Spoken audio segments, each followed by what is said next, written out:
안녕하세요. 저는 60이 넘은 아줌마이며 며느리를 본 지 2년 정도 된 시어머니입니다. 조용한 저희 모자 사이에 생글생글한 며느리가 들어와 얼마나 좋은지 몰라요. 원체 아들이 무뚝뚝하고 말이 없어 대화도 거의 안 했거든요. 하지만 이런 무뚝뚝한 아들이어도 장가를 가고 집에 없으니 집이 얼마나 썰렁한지 모르더라고요. 18평밖에 안 되는 작은 집임에도 불구하고 저 혼자만 있으려니까 많이 적적했어요. 제가 남편 없이 혼자 사는데 벌써 혼자가 된 지도 20년이 넘었어요. 선으로 소개를 받아 딱 5번 만나고 결혼을 한 남자였지만 그래도 아들의 아빠로 저의 남편으로 열심히 살았던 사람이었는데 젊은 나이에 암에 걸려 세상을 일찍 떠나게 되었죠. 남편이 세상을 떠나면서 저는 혼자 아들을 키워야 했고, 정말 안 해본 일이 없을 정도로 열심히 살았어요. 지금도 일은 하고 있지만, 그때는 잠자는 시간까지 아껴가며 일을 했죠. 낮이고 밤이고 뭐 없이 닥치는 대로 일을 했어요. 먼저 간 남편도 살아있을 때 그렇게 열심히 산 편이 아니라 남겨둔 건 빚밖에 없었어요. 남편 가기 1년 전에 남편이 본인 고등학교 동창 친구한테 사업 투자를 하나 했었거든요. 그 동창 친구가 남편 친구들 중 유일하게 성공을 한 친구였는데 무슨 건강 보조식품을 만든다고 투자를 하라고 했었다가 그게 사기인 걸 알게 되면서 남편 또한 같이 망하게 된 거죠. 그 친구는 이미 해외로 잠수를 타버리고 연락도 안 되는 상황이었고 저희 남편은 알아 누웠어요. 평생을 옷 한 벌 제대로 사 입지도 못하고 외식도 한 번 제대로 해본 적이 없이 그 돈을 모았는데 이렇게 허무하게 날려버리니 아마 남편이 그 충격으로 몸이 더 안 좋아진 것 같았죠. 그렇게 남편은 제게 빚만 남긴 채 무책임하게 떠나버렸어요. 그것 때문에 전 평생토록 손에서 일 한 번 놓지 않고 산 거죠. 하지만 지금은 그렇게 산 세월을 보상이라도 받듯 조금은 살만해졌어요. 아들도 대학 졸업 후 바로 취직을 해 집 밥벌이는 지가 알아서 했고 장가도 자기가 번 돈을 모아서 갔으니 제 짐을 많이 덜어주었죠. 그리고 이제야 사람 사는 듯이 살고 있어요. 근데 이런 제 무료한 삶에 또 다른 삶이 시작이 되었어요. 바로 20살 때 결혼까지 할 뻔한 제 첫사랑을 다시 만나게 된 거죠. 그것도 제가 일하고 있는 마트에서 말입니다. 제가 마트 시식 코너에서 해물 굽고 있는데 제 첫사랑이었던 오빠가 절 먼저 알아본 거죠.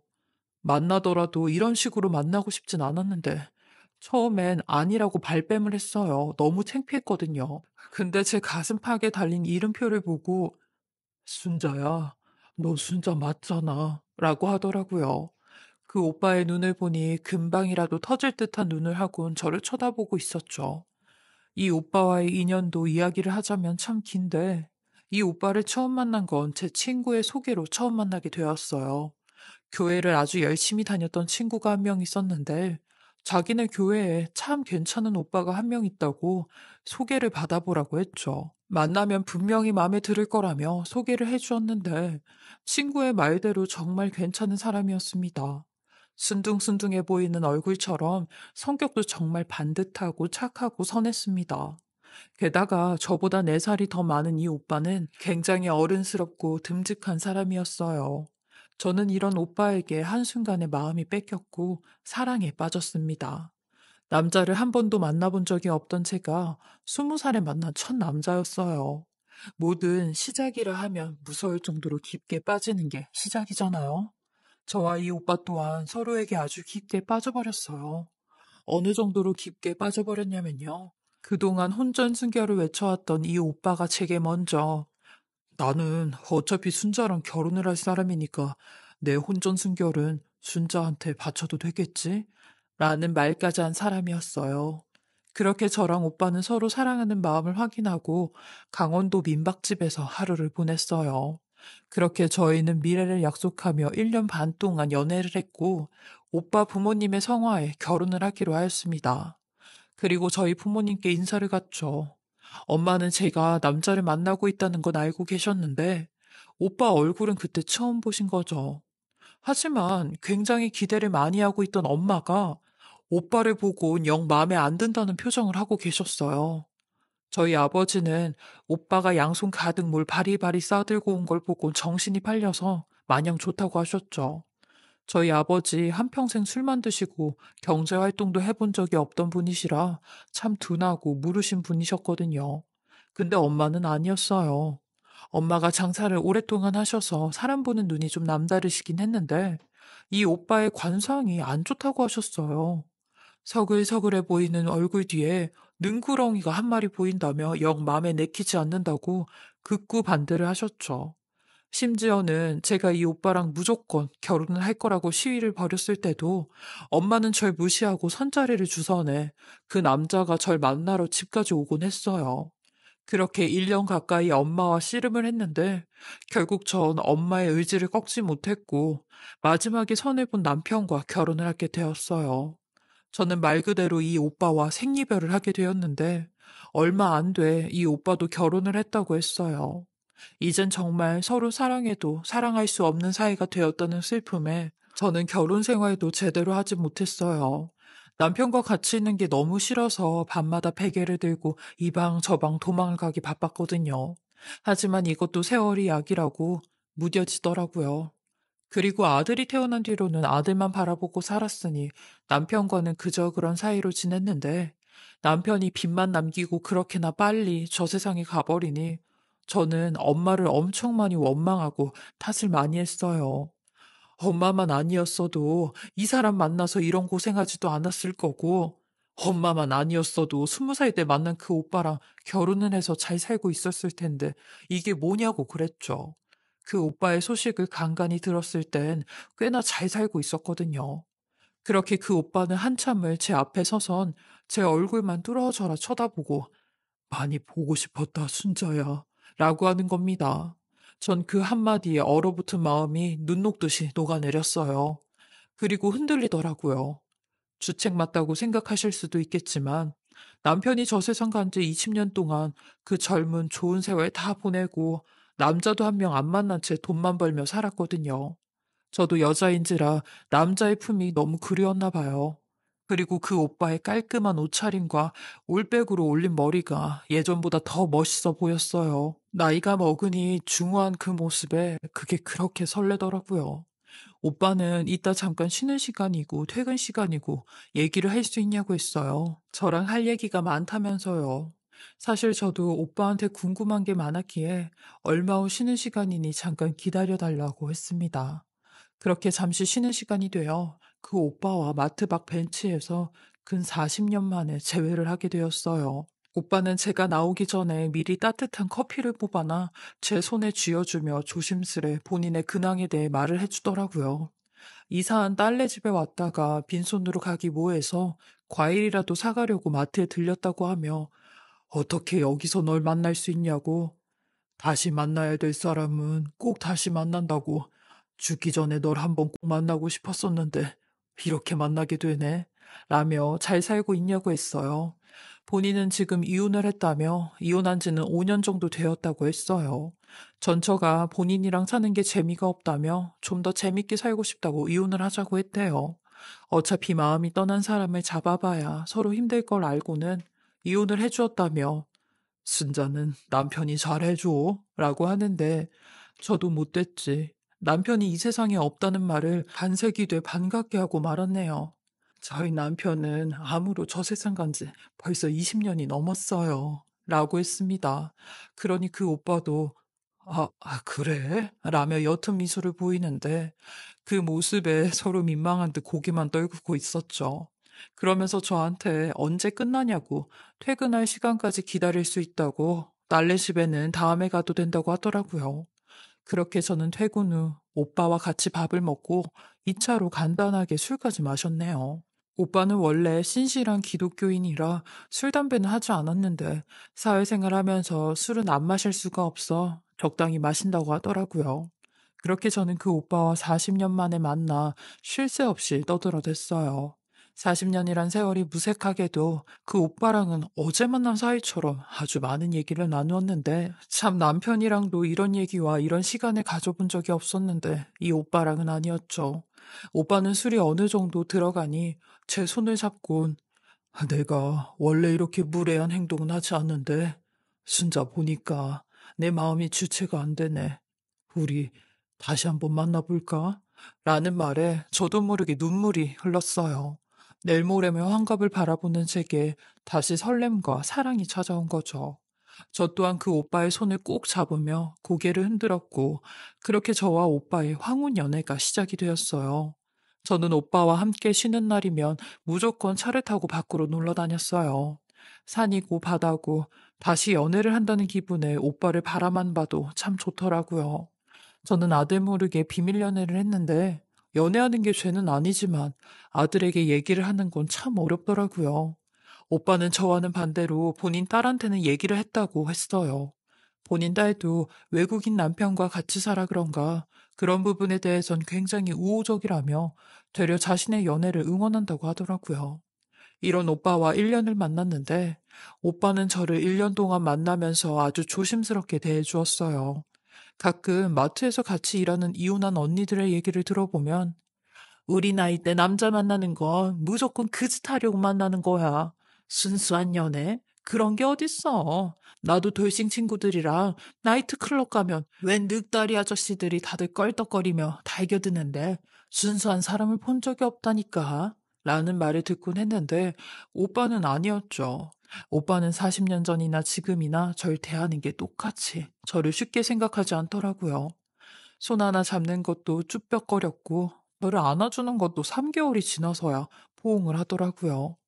1년 동안 만나면서도 단 한 번을 그런 자리를 갖지 않고 정말 순수하게 저를 대해주었습니다. 제가 같이 일하는 언니들에게 이런 얘기를 하니, 1년은 너무한 거 아니야? 네 남자친구 혹시 어디 하나 문제 있는 건 아니야? 무슨 돌부처도 아니고 1년 동안이나 그런 자리를 갖지 않았다니 그건 또 이상하네. 라는 말을 들었지만 저는 되려 속으로 우리 오빠는요, 당신네들이 만나는 남자하고는 다르다니까. 라는 자부심을 가지며 오빠를 만났습니다. 저 또한 굳이 그런 자리를 갖지 않아도 오빠의 얼굴만 봐도 좋았으니까요. 그리고 만난 지 1년이 되었을 때 오빠는 제게 1박 2일로 여행을 가자고 했어요. 우리가 처음 갔던 그 강원도 민박집이 기억이 나느냐면서요. 그 말에, 아, 오빠가 나랑 같이 밤을 보내고 싶구나, 라는 말로 들려 저도 얼굴을 붉히며, 기억나지, 오빠. 내가 오빠한테 내 전부를 바친 날이었잖아. 라며, 나도 가끔씩 그때가 생각나. 라고 했어요.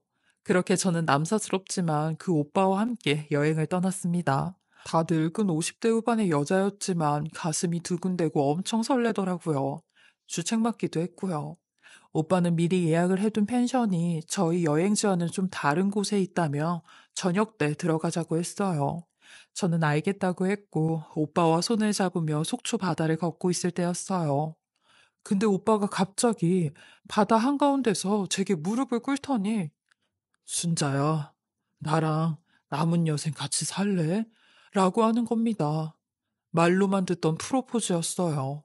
그리곤 순자는 내가 뭘 하든 무슨 행동을 하든 날 이해해주고 사랑해줄 수 있어. 난 순자를 위해서라면 그렇게 해줄 수 있는데 라고 하는데 저도 그렇게 해주겠다고 했습니다. 그러니 오빠는 몇 번이나 정말 날 이해해주고 내 모든 걸 사랑해줄 수 있는 거지? 라고 되묻더군요. 전 그런 오빠를 보고 막 웃으며 내가 각서라도 쓸까? 오빠를 다 사랑해 줄 수 있다고? 나 오빠 믿어. 1년 동안 오빠 만나면서 오빠가 날 진심으로 아껴주고 생각해 주는 거 보고 알았어. 나를 정말로 많이 사랑하는구나 하고 라는 말을 하니 자리에서 일어나 저를 꾹 안아주더라고요. 고맙다고요. 본인도 이제는 제게 다 보여줄 수 있을 것 같다며 용기가 생겼다고 했어요.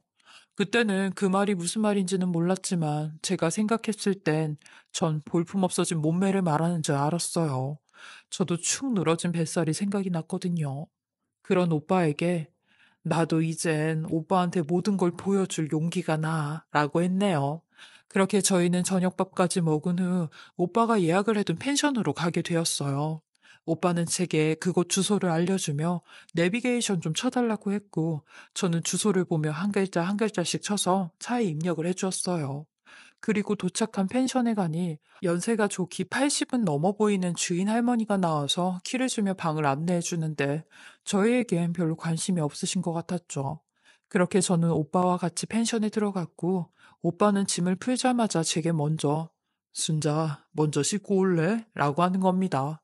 그래서 저도 수줍은 듯 준비해간 이쁜 잠옷을 들고 화장실로 향했어요. 그리고 한참 씻고 나온 후 밖으로 나갔는데, 순간 저는 제 눈을 의심하고 말았어요. 아니, 침대 위에 어떤 여자가 떡하니 누워있는 겁니다. 저는 너무 깜짝 놀라 비명 섞인 목소리로 아니, 누구세요? 라고 했어요. 그러니 그 여자가 오빠를 부르며 여보, 당신 내 얘기 안 했어요? 이 사람 모르는 눈치네? 라고 하며 나 이 사람 전처예요. 오늘 이 사람이 아주 괜찮은 사람 데리고 왔다고 해서 왔는데 얘기 못 들었어요? 라고 하는데 그때 마침 오빠가 주방에서 이쪽으로 왔고 순자, 네가 아까 그랬잖아. 날 이해해주고 내 모든 걸 사랑해줄 수 있다고. 이게 내 진짜 모습이야.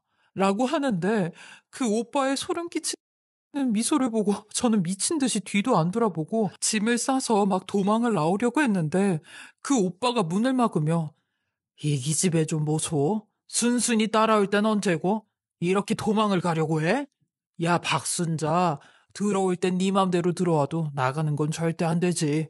하며 제가 나가지 못하게 제 팔을 움켜잡고 펜션 안으로 절 밀쳐대는데 저는 그때 실랑이를 하던 그 오빠를 뒤로 하고 재빠르게 화장실로 도망을 갔어요.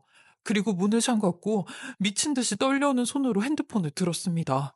밖에서 문을 따면 그 순간 끝이라는 생각에 빨리 112에 신고를 해야겠다고 생각을 했어요. 얼마나 긴장을 했는지 손에 땀이 나서 핸드폰을 몇 번이나 놓치고 말았죠.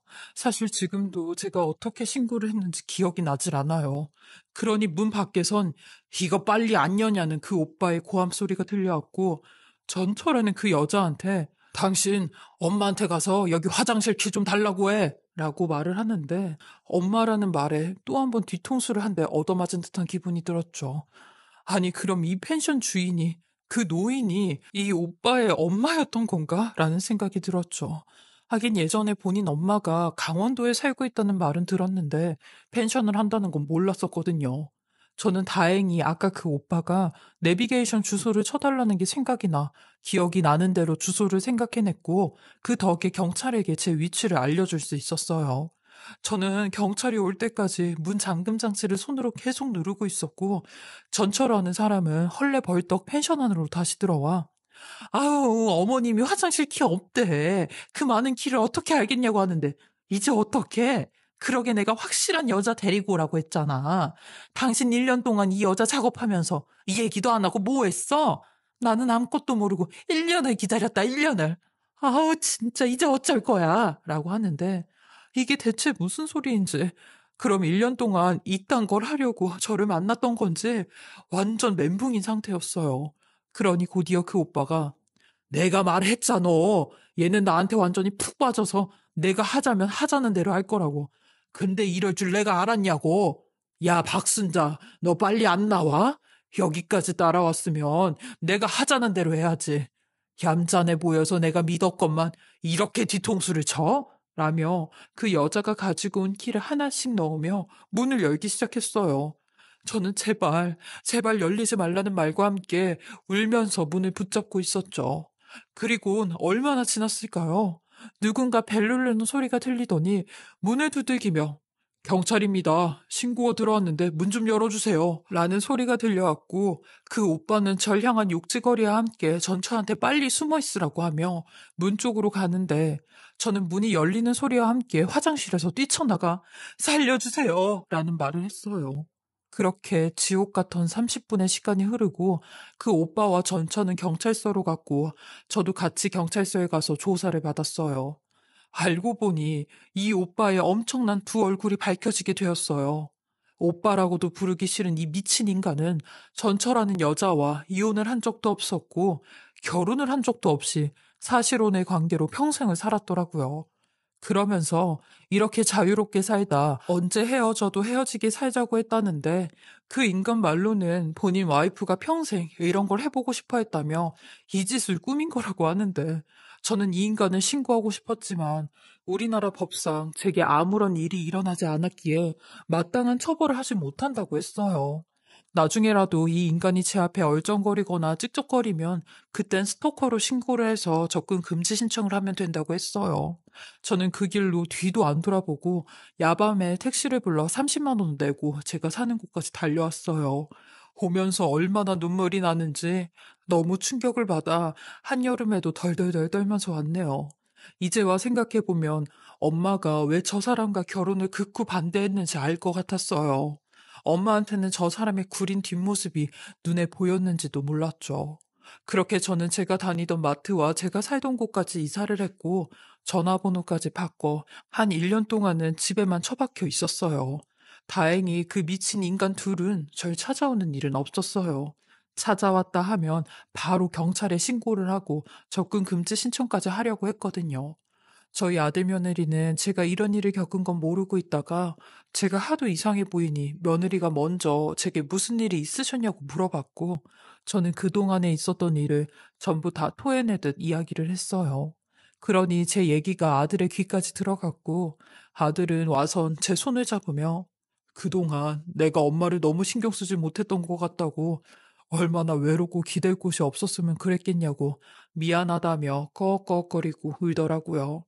그렇게 저는 든든한 아들 며느리의 보호를 받으며 조금씩 밖에 돌아다닐 수 있게 되었고, 현재는 동네 마트에서 알바를 할 정도는 되었어요. 가족밖에 없다는 말을 뼈저리게 느끼는 순간이었죠. 아들 며느리는 손주가 태어나면 집에서 손주를 봐달라고 했고, 저는 그러겠다고 했어요. 그 끔찍했던 지난 일들을 돌이켜보면 정말 1년이고 2년이고 어쩌면 평생 동안 사람의 속내를 아는 건 참 어렵다는 생각이 들었어요. 그 이후로 저 또한 사람을 100% 믿지 못하게 되었고, 이런 트라우마는 평생 죽을 때까지 계속 남을 것 같았죠. 제가 이런 아픈 기억을 사연으로 쓰게 된 것도 이런 이유인데요. 제 이야기를 들으시는 분들도 부디 사람을 만나실 때 잘 알아보시고 저와 같은 일이 없으시길 하는 마음으로 이렇게 사연을 보내봅니다. 저의 이야기 들어주시고 읽어주셔서 감사하고요. 다들 건강하시고 좋은 분들 만나 행복한 삶을 사시길 진심으로 바라겠습니다.